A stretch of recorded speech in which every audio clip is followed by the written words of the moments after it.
सलाम के साथ सहाबा का ताल्लुक ये था। सहाबा यूं हुजूर की नात बयान करते हैं, लोग कहते हैं सीरत बयान करो, हमने कहा सीरत ये है, सहाबा ये सीरत बयान करते हैं जिसके हाथों की खुशबू से शाम तक दूसरों के हाथ महकते हो, वो मेरे आका के हाथों की खुशबू है। जिसकी जुल्फों की खुशबू से गलियां मदीने मुनव्वरा की महकती हो, वो मेरे आका की खुशबू है। तो इकरमा ने जैसे सुना, इकरमा इतने खूबसूरत चेहरे को जहन्नम में जलने के लिए क्यों जो है वो क्यों जहन्नम में जलाना चाहता है? इकरमा ने कहा, कौन है मेरी इतनी खैरखाई करते हैं? मैं मोहम्मद हूँ। आवाज कानों में रस घोलने लगी, हाथों का असर चेहरे पर। मेरा ईमान कहता है कुदरत को गवारा ना हुआ, हबीब तेरे हाथ जिसके चेहरे पे मस हो जाए, तेरे हाथ जिसके चेहरे से लग जाए, फिर वो जहन्नम में जाए कैसे? मेरे अल्लाह ने दिल बदल दिया। इकरमा ने कलमा पढ़ा, मुसलमान हो गया और हुजूर को देख करके कहता है कि या रसूल अल्लाह, आज से पहले आपसे ज्यादा किसी से नफरत नहीं थी और आज के बाद आपसे ज्यादा मेरा कोई महबूब ही नहीं है। ये इकरमा कहा, हिंदा तो बची यूं कि हुजूर ने फरमा दिया अबू सुफियान का घर दारुल अमार, वो अबू सुफियान की घर वाली थी, उसका तो मैटर ही खत्म हो गया कि वो घर में ही थी, वो भी अमान पा गई। अब मामला था वहशी का। ये वहशी बड़ा होशियार आदमी था, नाटा कद है, छोटी छोटी आंखें, बड़ा बहादुर है। इसको किसी ने कहा वहशी भाग जा, उसने कहा क्यों? तो किसी ने कहा मक्के पे मोहम्मद का कब्जा हो गया है, वो हफीदा सल्लल्लाहु अलैहि वसल्लम, और उन्होंने हुक्म दिया है कि वहशी जहां दिखे उसको कत्ल कर, जहां दिखेगा ना उनके गुलाम कत्ल कर देंगे। वहशी ने कहा, उस दौर में मक्के के अंदर ये मिजाज था कि जितने बड़े आदमी के हाथ से कोई कत्ल होगा उसका उतना चर्चा होगा और लोग उसको उतना बड़ा बहादुर समझते थे।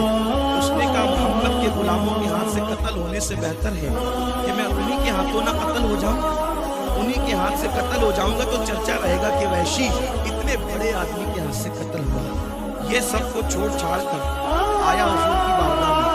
उस वक्त मेरे आका सल्लल्लाहु अलैहि वसल्लम हरम में उम्मे हानी के मकान के पास बैठे थे और सरकार सल्लल्लाहु अलैहि वसल्लम को भूख लगी हुई थी। पेट पे पत्थर बांधने वाला रसूल आज अपनी भूख का इजहार कर रहे फतेह मक्का के दिन। लोग फातेह बन करके जाते हैं तो लोग माल लूटते हैं, मगर हुजूर अलैहिस्सलातु व तस्लीम ने फरमाया था खबरदार जबरन किसी के घर का पानी भी मत पीना। ये तारीख है फतेह मक्का की। और जब भूख लगी तो किसी और के घर का खाना नहीं मंगाया, अपनी चचाजाद बहन जनाब उम्मे हानी से कहलवाया, जाकर उम्मे हानी से पूछो उसके घर में कुछ खाने को है तो लाओ।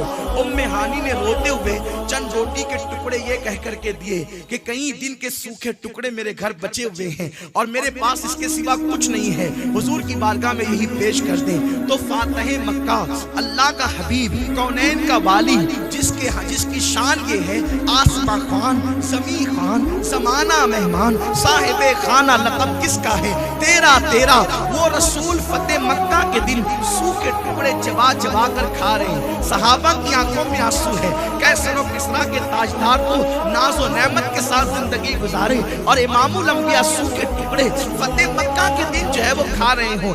ऐसे में हटो बचो करके वहशी सामने आके खड़ा हुआ और उसने हुजूर अलैहिस्सलाम की नीची नजरों को जो है वो यूं मुखातब किया, ऐ मोहम्मद मैंने सुना है कि आपने मेरे कत्ल का ऐलान किया कि जहां ये दिखे कत्ल कर दे, मैं आया हूं आप मुझे कत्ल कर दे। सरकार अलैहिस्सलाम ने नजरें उठाई और पूछा तू कौन है? उसने कहा मैं ही तो वहशी हूं। फिर हुजूर ने नजरें झुका ली, सरकार की निगाह झुक गई। वहशी होशियार था, फौरन मिजाज समझ लिया ये खुद से कह रहा है कि मुझे कत्ल कर दे, और आका ने नजरें झुका ली क्योंकि मेरा नबी मारने नहीं जिंदगी देने आया था, गमों में डुबाने नहीं लोगों को मुस्कुराने का शऊर देने आया था। जिसकी तस्की से रोते हुए हंस पड़े उस तबस्सुम की आदत पे लाखों सलाम।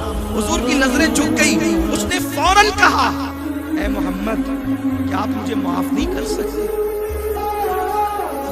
यहाँ मेरे नौजवान खुसूसी तौर पर इस तारीखी वाक़े को यूं समझने की कोशिश करें, माफी कौन मांग रहा है?